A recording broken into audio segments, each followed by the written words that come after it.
Sabies que abans de trasplantaments de fetge, de ronyó o de pulmó hi ha trasplantaments fecals? Com és possible que una pastilla feta a partir dels excrements d'una persona sana pugui ajudar a una persona malalta?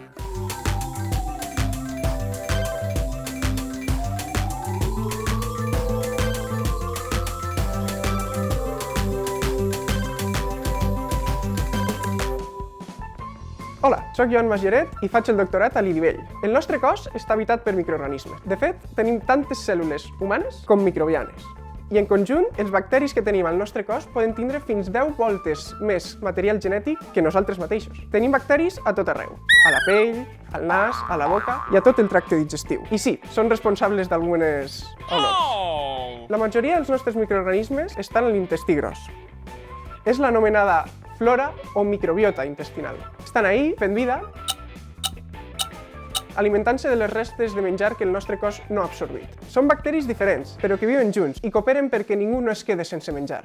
Poden donar de menjar a les nostres pròpies cèl·lules i alterar el seu comportament. El cas és que no hi ha dos caques iguals.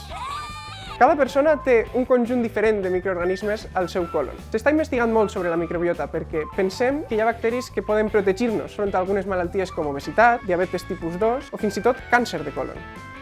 Si aquests bacteris no estan presents, podrien arribar altres bacteris, que sí que podrien ajudar al desenvolupament d'algunes malalties. És per això que els trasplantaments fecals són tota una promesa. Si podem canviar la microbiota d'una persona malalta per la d'una sana, podríem ajudar a curar el pacient.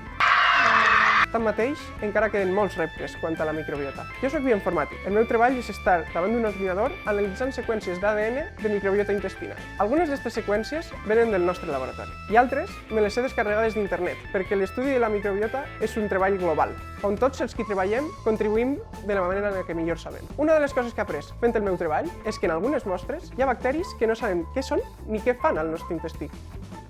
Quins bacteris habiten en el nostre colon? Quins són els bacteris beneficiosos per a nosaltres? Quins són els bacteris que poden ser perillosos per a nosaltres? Què podem fer per a canviar la microbiota d'una persona per una més sana?